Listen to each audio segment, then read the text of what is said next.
Okay, good morning, everyone. I hope you can all hear me. If anyone can't hear me, please type in the chat box. My name's Holly Bridgewater. I'm from Unearthed. Welcome to the ExploreSA Industry Forum, which was due to be hosted at the core facility in Adelaide today, but we have moved online. So thank you very much for joining us. I'm going to be your MC of sorts for this morning's session. So I will just run through a little bit about how the session is going to work this morning. And then I'm going to pass over to Rowan Cobcroft from the survey to give you a little bit of an introduction and background to the challenge. So the purpose of this morning's session is really to provide explorers a background to the challenge, why are we doing this, and what benefit you can potentially get out of this. So what are the outcomes, what's the impact that this challenge is going to have to the industry broadly, and how can you benefit? So I've got a relatively short presentation that we'll go through, and then really the opportunity is for you all to ask questions. So at any time during the conversation, if you have a question for myself or anyone at the department, you can pop it in the chat box over on the right hand side. And we also have a Q&A function. So down the bottom of your screen, you'll see a Q&A button. So if you click that, you'll be able to type in any questions there, and we'll answer all your questions probably towards the end of the presentation, unless there's anything that comes up particularly while we're talking about a particular issue. So what I'm going to do now is pass over to Rowan, although I can see that he has now jumped off, no longer online, so we'll give him a few minutes to come back. Oh, there we go. Let's give this a go.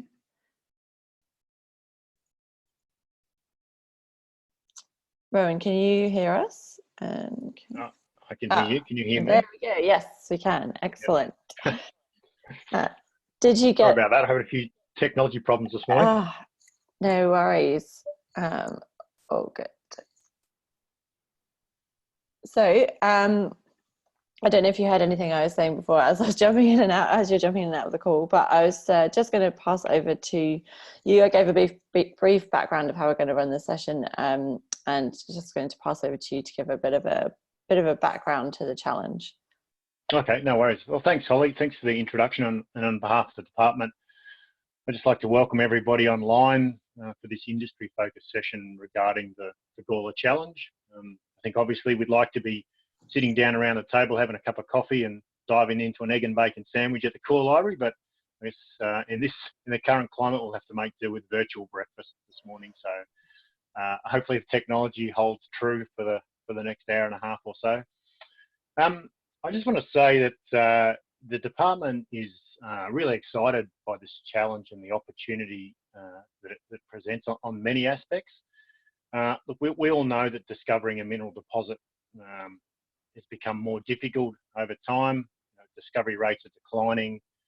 Most of the shallow and exposed surface deposits have or are currently being mined, and many of these are reaching natural depletion. So finding a new mineral-rich deposit requires some out-of-the-box thinking, a multidisciplinary team working together, looking at multiple data sets, interpreting new layers of information in geographical locations in order to find this next generation of deeper deposits. And I guess the core mandate of a government agency tasked with managing geoscience data in the exploration and mining sector is to work with industry and technology providers to look for ways to stimulate exploration activity and discovery. And this challenge certainly fits that remit. I guess if you look at the Gawler Creighton region in particular, we have world-class data sets that we're able to interrogate. We've recently just completed the Gawler Creighton Airborne Survey, which is a world-class data set. There's more than 50 sorry, Holly, if I'm stealing some of the information you're going to provide, but there's more than 50 data sets that will be made available for this challenge, including drilling, field observations, mineral occurrences, magnetotellurics data sets from the Olympic domain and AusLAMP surveys, high logger data, gravity, AEM, and various other geophysics data sets as well. And we're also continuing to work in coming weeks to include more historic drilling and exploration reports to add to the data pool that's available. So we're really looking forward to this challenge and the new models and exploration ideas that will come from ExploreSA. And ultimately, these will be shared with industry to, hopefully drive the next wave of mineral discovery and introduce some innovative technology and thinking to our geoscience world. I think if you have to sum up the challenge in a sentence, it's to identify or predict mineralization in the Gawler Craton using any approach. So I've listed it straight off the Unearth website, but I think it nicely encapsulates the theme and the challenge. So I look forward to Holly's presentation. She'll give some more detail on the mechanics of the challenge, and then hopefully some good questions, and we can provide some answers as we go forward. So I'll hand back to you, Holly, and we'll go from there. So thanks everybody for dialing in this morning. Excellent. Thanks so much, Rowan, for that introduction. That was really, really great context, I think, for everyone. And yeah, like Rowan said, this morning we'll go through the challenge in a little bit more detail. I'll just share my screen here. There we go. And I've got a bit of a presentation here, but I'll probably jump a little bit into the challenge website as well for a bit more context. So yeah, you've heard from Rowan kicking off the session.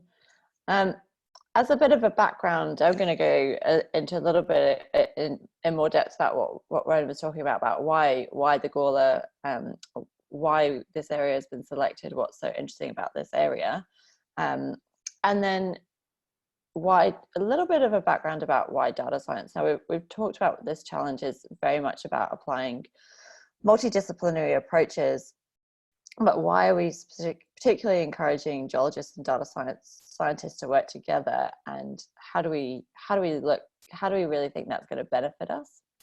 And then I'll go a lot more into how we're running the challenge, the particular outcomes, and the physical kind of like outputs of this challenge that you'll be able to access, how you'll be able to access them, and a bit of a timeline for that. And yeah, like I said, if you have any questions at any point in time while I'm going through, please just pop them in the chat and we'll address those.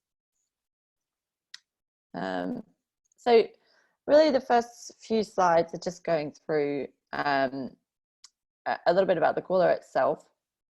We know that the Gawler has some of the world's best mineral deposits. Obviously a clear focus has been historically on IOCGs, or iron oxide copper gold deposits, due to the Olympic Dam being present, also prominent hill Carapatina. So we have a lot of really world-class deposits within the Gawler, but we also know that there's plenty of types of mineralization that are probably somewhat underexplored in the region. It's a world-class province, and there's probably a high likelihood that we've got lots of different mineralization styles present here, which may not necessarily have been a focus of exploration in recent times. So I think there's a lot of opportunity based on the geology of the Gawler Crown to find lots of new styles of mineralization, as well as more of the styles that we've seen, like the iron oxide copper gold deposits. And on that, we know that there's been recent discoveries in the area of Oak Dam West that was announced in the last few years from BHP. That's a phenomenal intersection at 425 meters at 3% copper. Is just absolutely outstanding. And so we know that from looking through data in different ways, there are still things within the province to be found. And we think this is a really great example and great opportunity to demonstrate that there is plenty of deposits that are probably still out in the Gawler to be identified that are world class. and the data as well. As Rowan mentioned, the department have put a huge amount of investment in collecting world-class data sets in the Gawler. So this image here is the TMI and the magnetics from the GCAS, the recently completed GCAS survey. This is an incredible data set. I'm pretty sure I could probably can't quote me on this, but I imagine this is by far the highest resolution, largest data set collected by any survey around the world. I think Alex often says it's the lines flown is 2 times to the moon and back. So it's a pretty impressive data set that is now available to everybody. And part of this challenge is about showcasing and demonstrating what we can do with those kind of these data sets, and how much value they can add. So once we go into the challenge in more detail, I'll actually run through a few more of the different data sets that will be available for the challenge, and as well as the GCAS data. And also, if we think about this challenge, so Rowan mentioned the main output of this challenge is around generating interesting areas of prospectivity, new targets for exploration in the region. So all of those targets will become publicly available across the whole of the Gawler. So we're asking people to look at areas where there is current tenure and where there's vacant ground. So if you are an explorer and you have ground already in the Gawler, you will be able to get targets that are generated on your ground. But also there's going to be targets generated over a whole area of ground that is currently unpegged. So if you look at this image here of the current tenure across the Gawler Cradon, you can see here the blue is current licenses, the pink is application, the green is new release areas. And the rest of this is mostly vacant. Now there are some restricted areas within here which there is ground available, but the majority of this area is actually vacant. So there's a huge opportunity here to leverage this data set when this does come out to actually pick up new ground. So as you can see, particularly in this kind of northern western area of the Gawler, we see that there's a lot of prospectivity there and there's a lot of ground available for people to pick up as well. Sorry. So that's really a bit of an introduction to why the Gawler is a focus. There's great prospectivity there, there's great data, and there's lots of ground available. So we think by running this challenge, we're going to support explorers that already have ground here through new data sets to add to your exploration strategy. But also, if you're looking to move into this region that's highly prospective, there's plenty of interesting ground available. So the next few slides are going to go a little bit into why is this kind of this semi-focus on data science. And I suppose I want to caveat that at the start by saying, when I talk about data science, I'm not necessarily referring to machine learning specifically. We're talking about, when I say data science, I guess one way of looking at it is kind of statistics plus code in a way. So it's not necessarily machine learning per se, but one of the reasons we're kind of looking to data science in this challenge is we're looking for new ways to process data. And where the data science part comes in is that data scientists are able to process large amounts of data in ways that geologists traditionally haven't had the tools to do. So what we think will come out of this challenge by encouraging data scientists and geologists to work together is that we'll come up with new processes, but we'll also be able to look at data in new ways, process large amounts of data in a short time period to come up with new and interesting targets. So it's not necessarily about fundamentally changing what we do as geologists, but how can we leverage data in different ways? How can we use new techniques? And machine learning, moving forward onto that machine learning piece, which is within that domain of data science. What is it right now that's kind of changed, and why is this becoming a focus? And machine learning has been around for a really long time, but what we're seeing now, and again why this challenge is really timely, is that the compute power and the connectivity we have today allows people to access data from anywhere around the world. If you look at the data sets that we're putting forward and the data sets that the department have made available, anyone around the world can connect into this data and start using it almost instantly now because of the connectivity and the compute power that we have. You can download gigabytes of data in minutes and get to work really, really quickly. So we're in a unique point in time, and just in the sense of how we've developed that connectivity and compute power, where we can now encourage people from around the entire globe to come and work on this data and come up with new ideas, and it's very easy for them to do that. I think it's a really good reason for running these challenges at this point in time. If we look back to one of the first challenges that were like this, that was run by Goldcorp back in 2000, just as a comparison, I think the data set there was around 400 megabytes that was put forward back then. And now I think the total data set that we'd be putting out would be well into the terabytes of data that people can have access to. So it's really been a big change just in terms of the amount of data. So the next few slides, I'm actually going to just do a little bit of a introduction. Usually I'd ask for a show of hands in the audience as to who has a background in machine learning and who's a geologist, and just to provide a bit of context. But really the next few slides, for those of you that are interested in machine learning, particularly for use in exploration targeting, just a bit of context about what people are kind of doing. So you can see how people might approach this challenge and what kind of things you might expect to see people come out with. So why do I have a slide about cats and dogs?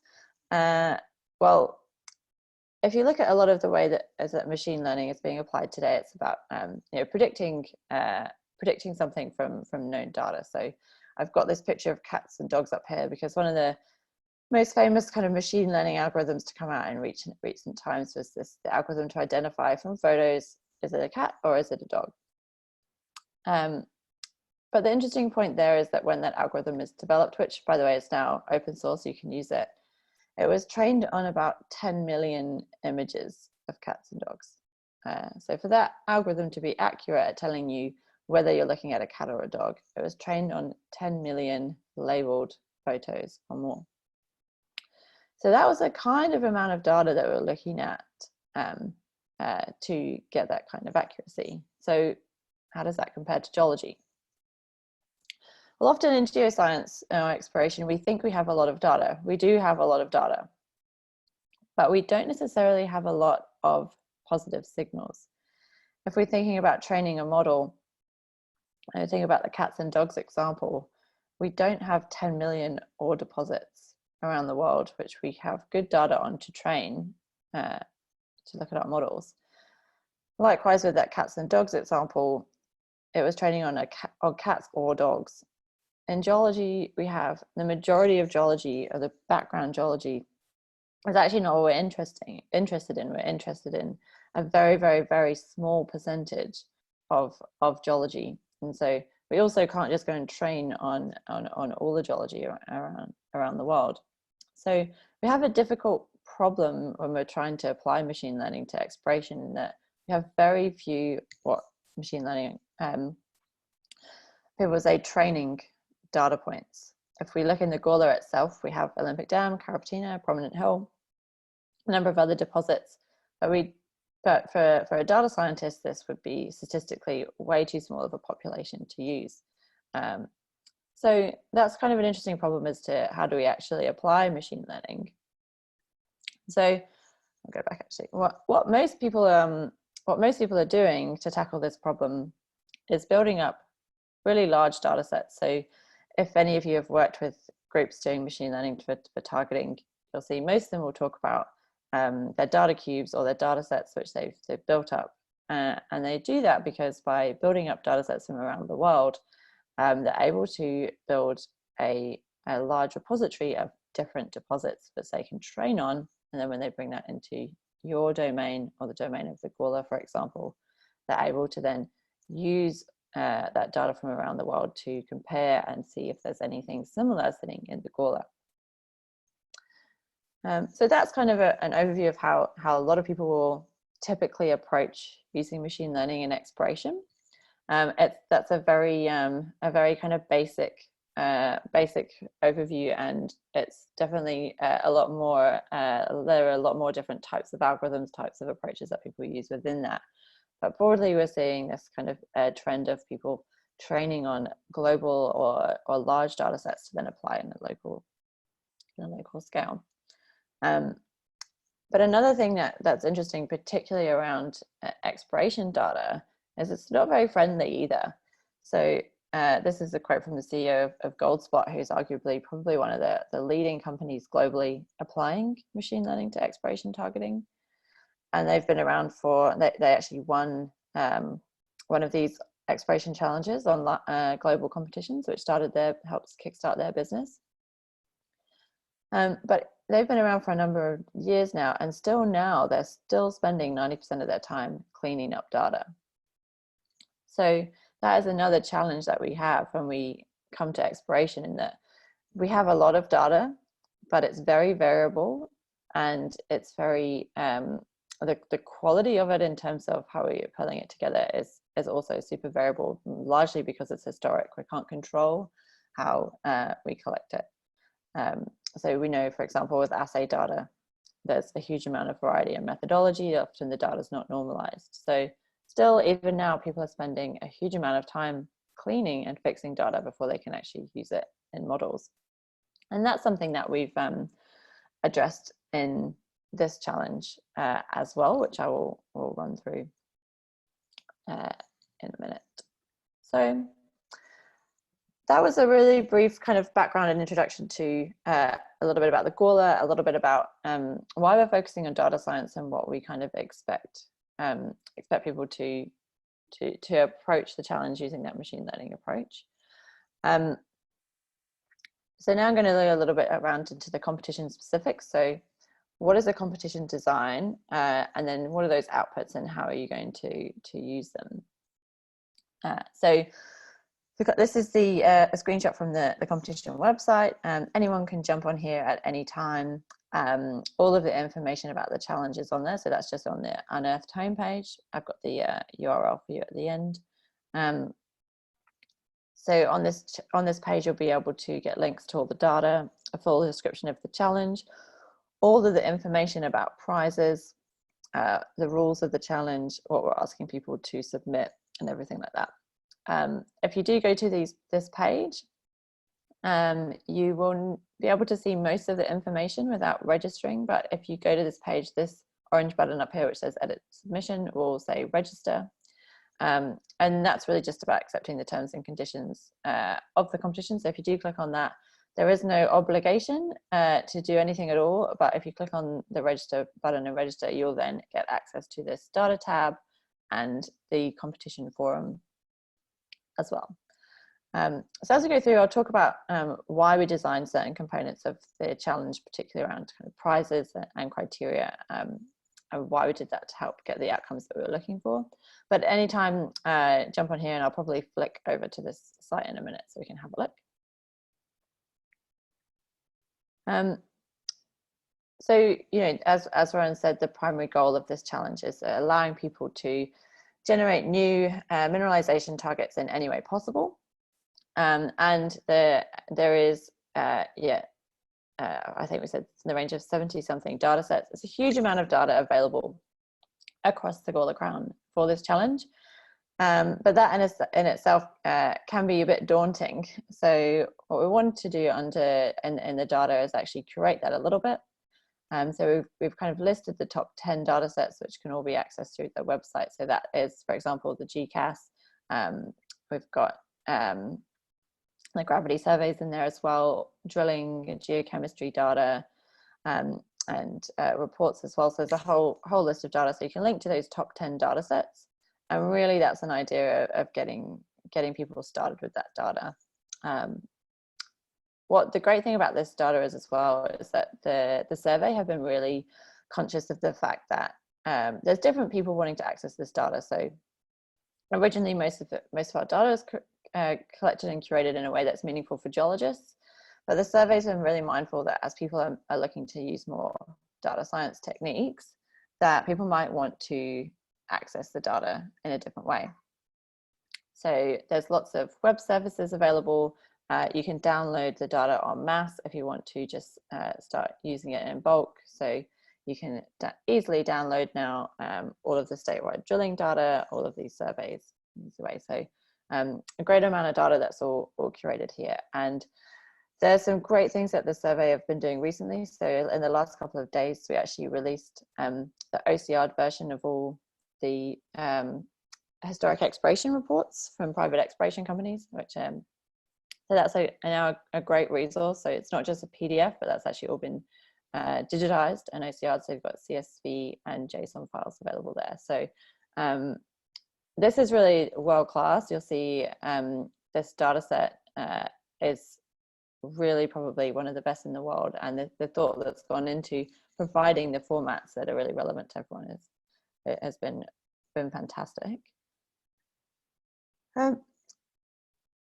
So in the going into a bit more of the details of the competition design, and I'll probably flick over to our website in a minute, but one of the things I wanted to touch on is what was important for us is, while we're talking about generating targets in new areas of mineralization, it's really important for us to provide you something as explorers that you can trust. It's all very well if we say, oh, here's all these targets that have been generated, but how do you find out about them? How do you know what's been generated? What's the background for it? And how do you make that investment decision?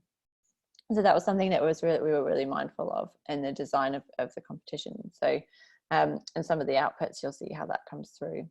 And one of the other key things we wanted to do is, whilst we're also providing you with targets, but we also wanted to help people learn about new data-driven techniques. So it's not just about the targets themselves, but what are the methods that people are using now? How do we help the whole community kind of upskill across that in a really easy way to demonstrate what you can do? And of course, showcase prospectivity across the whole of the Gawler as well. So as I said before, you can see there's a huge amount of land available, particularly in the northwestern area of the Gawler. We really want to incentivize people in the challenge to look deeply at that data there and look for things which people might not have identified before.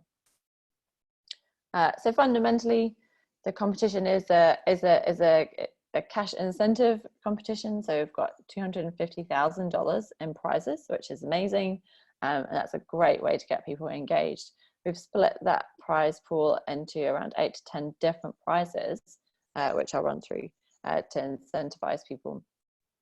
And the judging criteria is set out to be able to assess the different solutions that come in. And the judging process, as we said, is designed to kind of help build confidence in and trust in the outcomes. So a lot of people are interested in how we run the judging process, and it is quite manual. So what we're asking people to submit for the competition is actually their targets, but also a technical report which demonstrates what they actually did and what the rationale is behind the targets that they generated. And that's something that will be publicly available along with the targets. The judging process, we get together a panel which the department will select in advance of a combination of industry and academic geologists and data scientists who will review all of the reports that come through for their technical validity. So the judges are really there to actually assess, is the technical approach that was used in this model, in this process, is that valid? And they will select the winners, but they'll also select the pool of all of the submissions that are relevant and that will be then provided, because as I said, we'll be providing all of the targets and all of the reports, not just for those of the winners. So what I might just do quickly now is flick over, if I can, maybe I don't have it. I'm just going to quickly stop sharing and open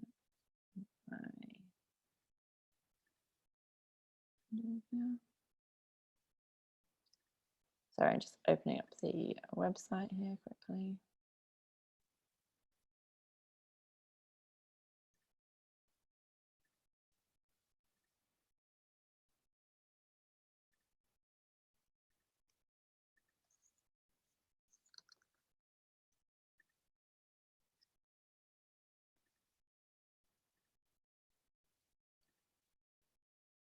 Okay, there we go. So you're able to see the website here. If you go into the Gawler challenge, you're able to see here the challenge page. If you click on the challenge tab, we've got all the details here about what to do, what resources we have, how to submit. This is the data tab here. You can see those top 10 data sets listed. This is the drilling, sampling, gravity, MT, deposits and occurrences, and lots of additional data sets here, seismic, hydrogram, and how to access SARIG in general. So I'll quickly just talk about some of the prizes and how we've structured this. So you can see on my screen now, hopefully, the list of all the prizes. So what we've done is we've got these overall prizes for the best overall submission, but to meet some of the other goals of the competition, we've got some smaller prizes here. So one of the really interesting ones for me is this data prep prize. So you would have seen before I mentioned a lot of people spend a lot of time prepping their data, and we found from the last competition that we ran that a lot of people were doing very similar data prep. So I've actually put a prize live for just the first 2 months of the competition, which is encouraging people to share the data sets that they've cleaned, the code which they use to do that, or the process that they use to do that. There's the more that is used by other members of the community, then they're more likely to win the prize. So the purpose of this data prep prize is really for people to share what they're doing, share their work, so that everyone in the community can use it, so everyone can get through that kind of data cleaning and preparation stage as quickly as possible and get on to really using the data. So if you are registered for the challenge, you can jump into the competition forum up here where we're encouraging people to share their code and their data sets if they want to be eligible for this prize. And so that information is open to everybody. So what we're actually doing here is creating this whole wealth of information that's publicly available for people to see how people are prepping and cleaning data and getting it ready to pull into different models. So this is a really, really great resource that will be available ongoing for everybody to use. So that's one of the key things that we wanted to do to address that issue of getting the data ready. You can see the other prizes that we have here are really to encourage people to do different things in the challenge. So as I said before, we really wanted people to look at areas of the Gawler that are underexplored. So we've got a prize for that. Another thing that we really wanted to do in this challenge is not just tell us what we're getting from what we can know about the data that we currently have, but if we're exploring for different types of mineral systems, what is the best additional data that we can collect in the future? So that will help the department understand what data they can collect for you as explorers, but also for you if you decide to go down the path of looking at some of these targets or even on current areas that you're working in. This can help you understand what other data might be the most worthwhile to collect to help you improve confidence in the targets you're generating. And the last two here are really focused on use of particular data sets to identify targets. So kind of best use of the geochemistry drilling data, and then best use of the geophysics to really focus on finding deposits undercover, as we know there is a significant portion of the Gawler that's undercover. So all that information is detailed on the website. You can also see the judging criteria, what we're asking people to submit. Yeah, so all of that is on the website there. So just go back to this presentation here. Time frame, we're looking at the competition launched back on the 2nd of March at PDAC. We'll be running until the 31st of July, so that's a 5 month time frame. We're really opening it for that length of time frame to give people the opportunity to kind of fit this into their schedule where that makes sense for them, And then as we close on the 31st of July, we'll have roughly 6 weeks to assess all the results. The judges will go through all the submissions, and we'll be building up all of those results into a data set that you can access as well by September this year. So all of the results, all of the outcomes will be available to you by September of this year.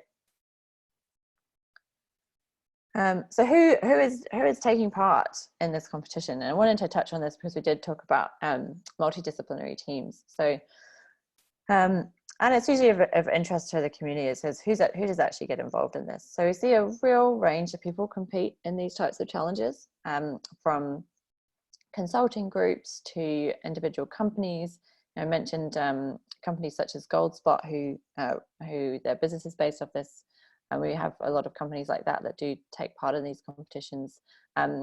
Individual geologists and data scientists, students. We've got a lot of really good student teams that we know are taking part this year, and companies as well. So there's a huge range of people that take part in these types of challenges.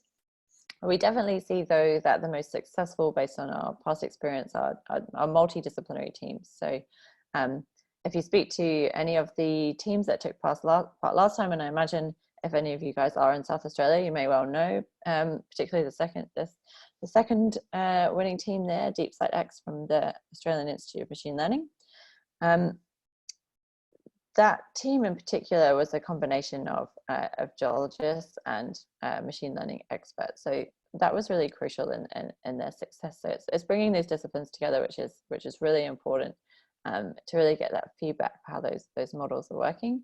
But as Rowan said, this competition is open to any method that works, essentially. So we're definitely encouraging completely traditional geoscience methods as well. We know that there are plenty of deposits out there that can be found using the approaches that we've taken and just looking at things in a different way. But yeah, generally we have a full range of competitors. You can actually, if you do register for the competition, you can see who is taking part on there at the moment. So crucially, I wanted to touch on what are the actual competition outputs.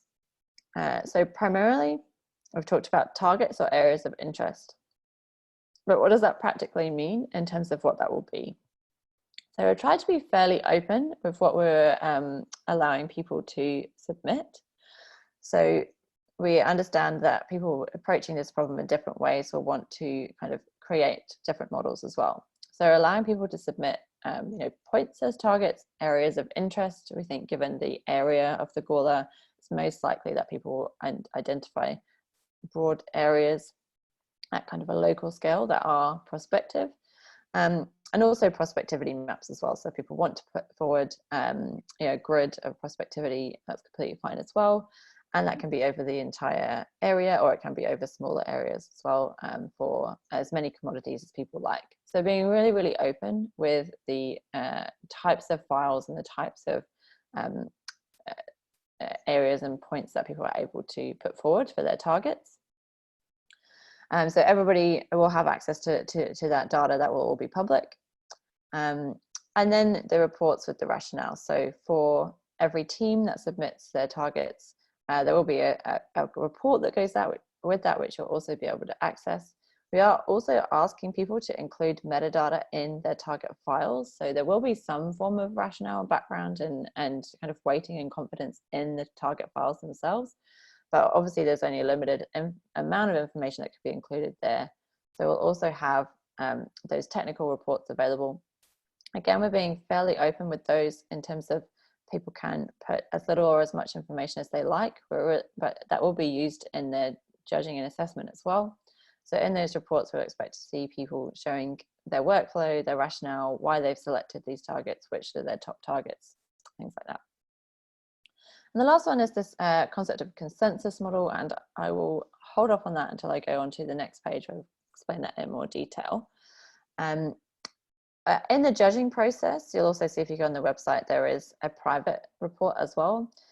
The only reason for that is to allow companies that do already have existing technology, which they do not want to talk about publicly, to provide some additional information to the judges, which may influence how they are rewarded the prizes, but they don't necessarily want to be in the public space. So people don't have to submit one of those, but they are able to if they want to. They still will have the public report as well, and that's a part of it, so people will still be able to see what they've done, but there might be small details of their process which they don't want to share. How will you access those? So Unearth and the department are still in the process of deciding exactly how we'll provide access to this data, but essentially there'll probably be a website where you can go to access that, whether that's on SARIG or hosted elsewhere. But you'll be able to download all of this information and also probably engage with it in a visual way to select what you do download as well. So watch this space over the coming months. We will let you know exactly what the access will be, but essentially it will be relatively easy for you to get your hands on all this information as soon as that becomes live in September. And you'll also be able to see who are the teams that created those results as well. One of the things that's important to us is to help the community demonstrate their work as well. So we'll be able to profile the companies and the people and the individuals that created all this work. So that information will also be with the targets in the reports themselves. So I want to, before I kind of talk about this concept of consensus, we said we'll provide a consensus model as well. What does that mean? So this map on the right here is actually the consensus model from the Oz Minerals Explorer Challenge. And I said before, one of the things we wanted to do was increase confidence and give you confidence in the targets that come out. And one of the ways that we do that is through this concept of consensus. So simply what I mean by that is we're going to get hundreds of models put forward, all of these different target files. You'll be able to look at those individually, but we're also going to combine them all into one. So you can start to see where you get hotspots of people that have predicted the same thing. So, or predicted something in the same area. So that becomes really, really interesting because you're able to quickly see and then interrogate if there's an area where lots and lots of independent models or independent approaches are starting to predict the same thing. So even without knowing what the details of that target is, you're starting to see this as a really, really interesting area because lots of different people are predicting something there. So we think this is something that should really, really benefit explorers and help you kind of have confidence in some of these targets that are generated when people are predicting the same thing. So you'll also be able to access that model with the other results as well and interrogate that. So what else can you leverage? So this is just one example, and Rowan may want to comment a little bit more on this as we go into Q&A, but there's plenty of other initiatives that the department have to help exploration and push forward discovery, and the Accelerated Discovery Initiative, the ADI, is one of these. And Rowan can correct me if I'm saying anything out of line, but I think that the timing on this should be that there is potential for people to apply for funds for drilling to from the ADI to actually, if you have some of these targets come out that you find that you can actually apply for funding to help with some of the drilling. Is that correct, Ben?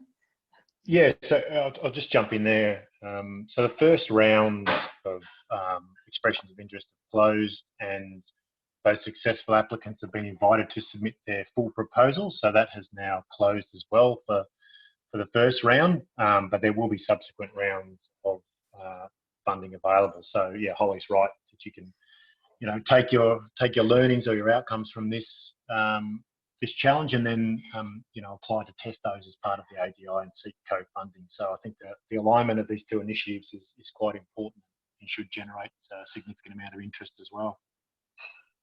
Awesome. Are there any other things that people should know about any of the other initiatives that you guys are doing that complement this?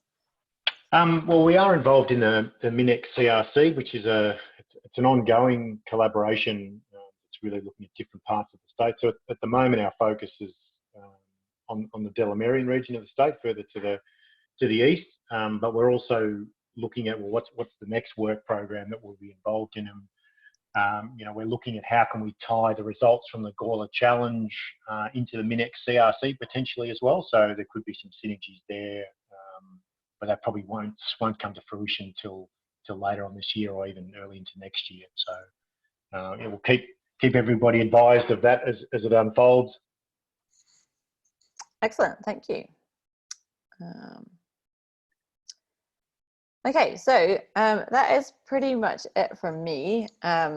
Probably run through this fairly quickly. Obviously, we did expect to be in person and having, as Rowan said, having a chat over a cup of tea and some breakfast. But as I summarize, if you do have any questions for myself or for Rowan or for anyone else on the team, please start popping that in the chat or the Q&A. This is also being recorded, so you know, for anyone that's watching this now post, feel free to reach out to myself via email or on our competition forum page if you have any more questions. But yeah, essentially to kind of wrap up in the summary. Sorry, I just realized that's actually the same slide as before, but anyway, we'll wrap up. We think that this challenge is a really unique way of providing new information and a really new rich data set to explorers in the region, whether you have existing tenure there or whether you're looking to kind of come into a new area. So if you are an explorer that doesn't currently have ground in the Gawler, this is a great opportunity to look at the outcomes from this project and find potentially, you know, new areas. So this is a really great resource that will be publicly available, which is you know, this is completely different to anything that anyone's done before. It's the first time that some data sets like this will be available publicly in such a rich format. So really, in terms of the outcomes for the exploration community, that targeting data set is a really great data set, but also all the reports and the rationale that go with that to really understand what people are doing in their work processes now to generate targets in novel ways. There's going to be a huge amount of information there for people to use, and we really think that this is going to be a step change in moving discovery forward in the state and in the Gawler specifically. So I really encourage you to engage with the results and ask questions, and like I said, all of the teams will be up there as well, so you'll be able to see who all the people in the space and what are they doing, and reach out and contact them as well. John, just a question coming through here around something in the terms and conditions clauses around consultants of employees of the company continuing to use data during the competition.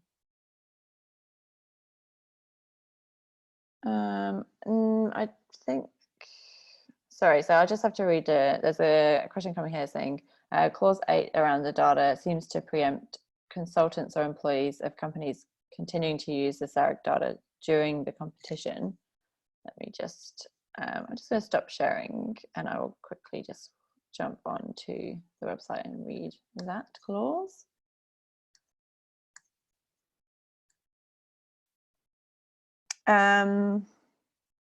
No, that's not an issue. So that clause is kind of a so not going into too much legal spiel. Some of the clauses that we have on here are kind of mandatory clauses that may not seem relevant, but legally they kind of have to be in there either from the government perspective or from our perspective. So that clause that the question was around how data is used, is saying that data is just to be used for the competition purposes of the competition. But that's really only around private data. Obviously, all this data is completely public. So essentially, that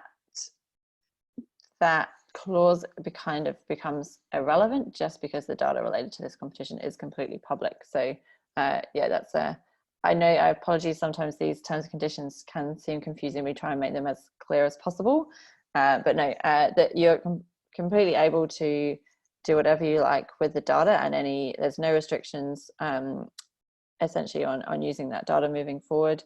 There are restrictions on employees of the department taking part. So if you are an employee of the department, you are not eligible. Likewise, if you're an employee of Unearthed, you're also not eligible to take part. But everybody else is eligible, and you're allowed to, you know, any work that you create after this, through this, is completely yours to use as you wish. So yeah, hopefully that answers that question. As we wait for more kind of questions to come through, Rowan, is there anything you think that we missed in that discussion? Is there anything else that you think we should touch on that's relevant to people? No, I think you've done a great job, Holly, and thanks for providing the context and I guess a lot of the details around the mechanics of the competition. I guess if people have questions, you know, throughout the competition, you know, you are contactable, and I guess the department is as well to assist with answering those questions. But if there's nothing else, I think you've covered it off really well, and nothing springs to mind that we've missed. I guess it's, you know, as I said earlier in my introduction, it is a unique opportunity, this type of challenge, and I think it will yield some really interesting and fascinating results that, well, you know, will go far beyond just geoscience. I mean, Holly talked about you know, the learnings to come from people who, you know, operate outside of the geoscience sphere. I think in the machine learning and data cleansing aspect, the learnings that we as a department will get from those processes as well will be extremely valuable. So, you know, I think there's lots of benefits to be had by, you know, lots of participants in this program. So I encourage everybody to get into it and have a crack and keep us in the loop. Yeah, awesome. And yeah, as Rowan said, if anyone has questions throughout the competition or even afterwards, you can easily find our email details on our website and contact us or via the forum. So please do get in touch at any time. And you know, we are really interested, both obviously the department and Unearth, to really engage with the exploration community here. So you know, we've designed the competition and with you in mind, and how you're going to use those outcomes. That we really do want to hear from you. So if you have opinions, if you have thoughts, if you have ideas, please do get in touch. We'd love to have a chat. If you think there's something we can do to provide the results in a different way, or provide results differently, or anything like that, really want to engage you guys as much as we can in this process, because ultimately it's really for the exploration community. So please do reach out. Hopefully we'll be able to have more discussions in person in the future as well, and later on in the year. So we'll have more opportunities to meet more of you in person as well. But yes, I think if we don't have any more questions coming through, I'll probably start to close out the session. And thanks everyone for joining and jumping online. And yeah, like I said, hopefully we will be able to have some more in-person sessions as well. I noticed there's a couple of other people from the department on the call, so if there's anything you guys wanted to say before we close out, let me know in the chat as well. But other than that, any final comments, Rowan? No, look, I've probably said enough, but yeah, look, I think it's an exciting time. And it is unfortunate we couldn't meet face to face, but you know, I'm sure later on in the year we'll have that opportunity, and as the competition progresses as well for updates, and as the community grows, I guess that people are involved in this challenge, we'll get some good discussions going as well. So thanks again, Holly, for organising and facilitating this morning's session. Yeah, no worries. And yeah, thanks, Rowan. Thanks everyone for jumping on the call. One quick last note for anyone that's actually looking to participate. We have our information session tomorrow, which goes into a lot more detail around actually that participation side and getting to grips with the data. So from a kind of a different angle. So if you are thinking about participating, that is running from 12 p.m. Adelaide time tomorrow, also online, same format. So please come along to that. Just another conference. Oh, thanks very much. This is the best organised and presented teleconference over the last week. Appreciate that, Terry. That's a very nice comment. Yeah, I think, you know, it's on that. It's great that we can just jump on here and that we can provide this content to everyone in a really easy way. So happy that we can connect with everyone still very well over this format. So that's great. Well, yeah, thank you. Thank you, everybody. I will sign off here, and you will receive an email from us with the recording if you want to watch this again and share. It will just be uploaded onto our YouTube channel. So thanks again. Please get in touch, and looking forward to connecting with you again soon. See you. Thanks, Holly. Thanks, everybody. Bye. Thanks.